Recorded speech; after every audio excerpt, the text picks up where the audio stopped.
Hey guys, what's going on? Welcome back to another episode of Basic Breakdown. I'm here in the filming studio at MJ headquarters with the resident king of creatine, Vince. What's going on? Vince. Yes. We have a new creatine from an Australian supplement company, our good friends, as a matter of fact, at Primabolics. We're not exactly sure what it's called. No. Because the name is, let me take a few steps. Primabolics Creatine. Creatine? Primabolics Creatine 4. Maybe. Primabolics fuck.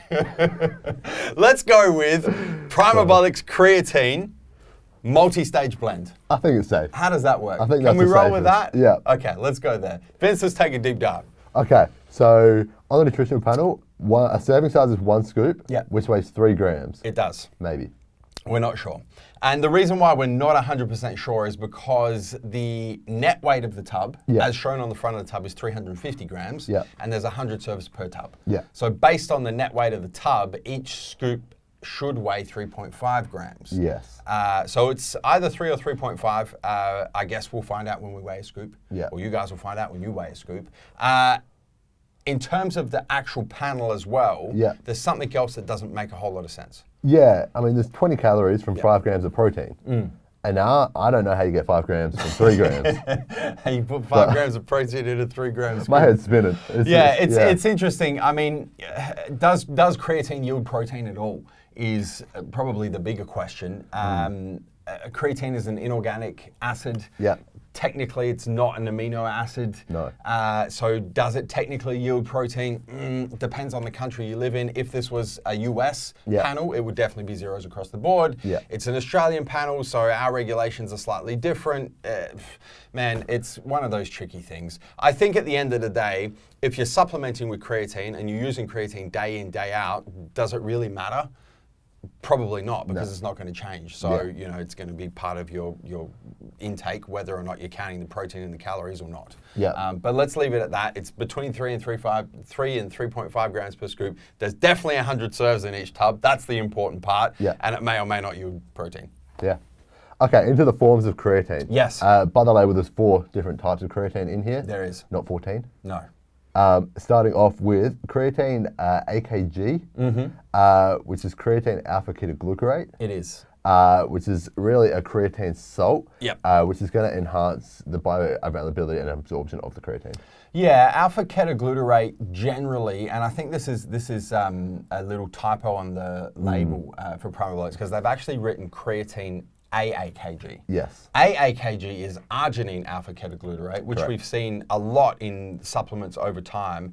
The alpha ketoglutarate salt is attached to arginine to increase the bioavailability of arginine. So arginine as a base ingredient in its own right is not very bioavailable. So when we ingest it and it passes through the digestive tract and gets into the bloodstream where it's a precursor to nitric oxide, right? Yeah. So arginine is supposed to boost nitric oxide.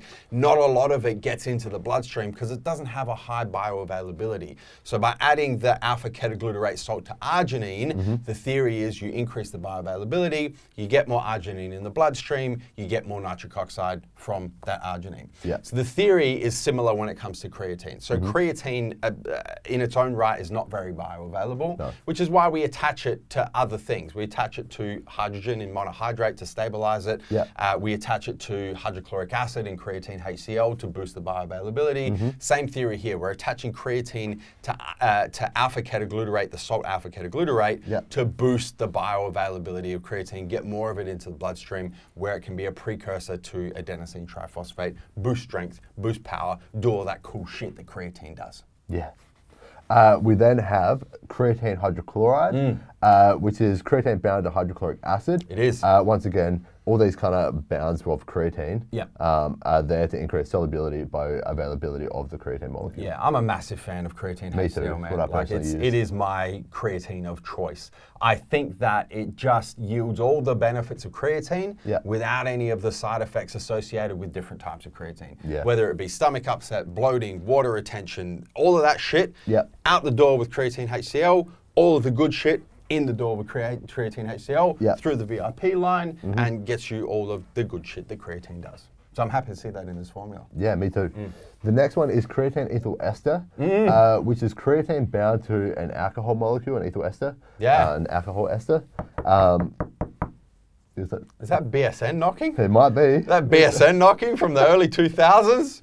They want their creatine ethyl ester malate back. Yeah, well, who knows? Anyway, hasn't been seen pretty much since the 2000s. Yeah. Not many people do use it anymore. Yeah. Really, there's been some stuff saying it can decrease the gastrointestinal discomfort when absorbing creatine monohydrate.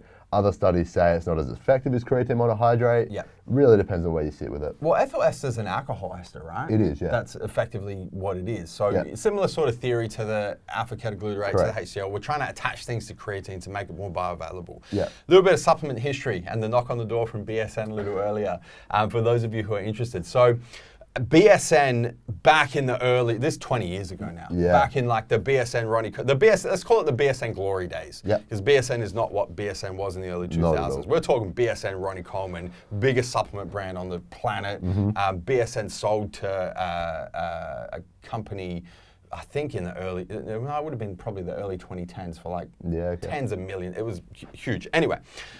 Bit of supplement history. So BSN used a compound called CEM3 in cell mass. Nitrix, I think they used it in. They might have used it in volume-As, but cell mass was kind of like the BSN's creatine product. And they used a compound called CEM3, which was creatine ethyl ester malate. As like the hero of cell mass, and made all these claims about creatine ethyl ester malate being better than monohydrate, so on and so forth. There was a massive lawsuit against BSN about 10 years ago now, so in the early 2010s, that claimed a couple of things. Firstly, creatine ethyl ester malate doesn't exist. Secondly, BSN is not patented or doesn't have a patent pending because it doesn't exist, so you can't patent something that doesn't exist. And thirdly, because it doesn't exist and because there's no patent, there's actually no creatine ethyl ester malate in BSN cell mass. And that lawsuit was a win. It was. So I think that kind of tainted creatine ethyl ester, which does exist. Creatine ethyl ester malate doesn't, according to what the lawsuit found. And I think that's probably why everyone kind of steered away from it, because they didn't want to be 100%. Associated with all of the negativity, I should say, around creatine ethyl ester malate or CEM3. So that's a bit of supplement history for those of you who are interested. And here we find creatine ethyl ester for the first time in many, many years. As part of the 4 types of creatine in Primabolics. And the last type of creatine is creatine monohydrate. Probably the oldest and most well-known form of creatine. Bound to monohydrate. Pretty safe, reliable, and effective in terms of most of the studies been done on creatine monohydrate. Yeah, I think the most proven type of creatine, pretty much undeniable across 100%. The board, and also the most popular type of creatine. Even though we are big fans of creatine HCl, I mean, we still sell through MJ's more monohydrate than we do across the board than HCl. Vince, couple of questions straight up.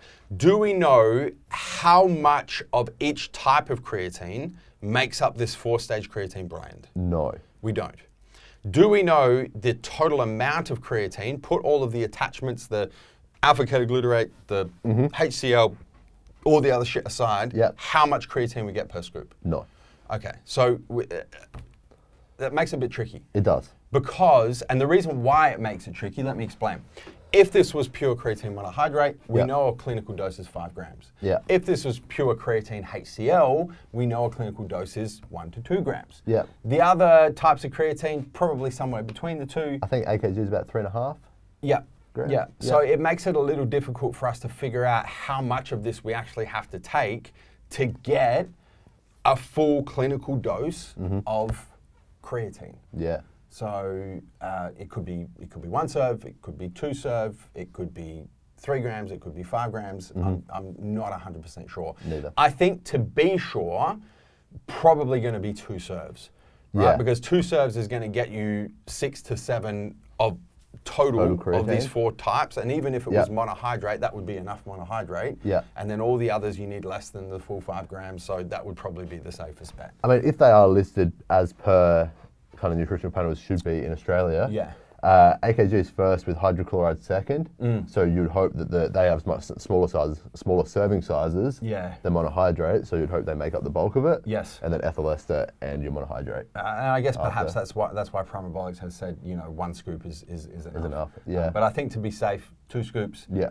If you kind of want to dive in and use some deductive reasoning into how the product's been put together, how the nutritional panel's put together, probably 1 scoop is going to suffice. Yeah. Where are we at in terms of pricing and availability? $49.95. So for 100 serves, makes it 50 cents or $1 if you're going to do the 2 scoops. Yep. And available now. In terms of pricing, where creatine sits in the market at the moment, it's a pretty damn good price. It is. You see most monohydrates, I think even some of the cheaper ones at the moment are 59, ranging up to kind of 89 bucks. Yeah. So yeah, quite good. Yeah, I think you know, even $1 per 2 scoop serve is still very good value for money given what's happening with creatine in the market at the moment. 100%. And as you mentioned, available right now, and obviously no flavors, it's completely unflavored across the board. Vince, anything else you'd like to add? That's it. Guys, hit the subscribe button. Subscribe to the MJ Fitness YouTube channel. Don't forget to turn your post notifications on whatever device you are watching this video on so you don't miss a beat when it comes to all the new basic breakdowns and everything else we've got happening here on the channel. That is Basic Breakdown on the all-new Primabolics Creatine 4-stage multi-creatine blend. Where we coming to and from, Vince? MassiveJoes.com. Stay massive.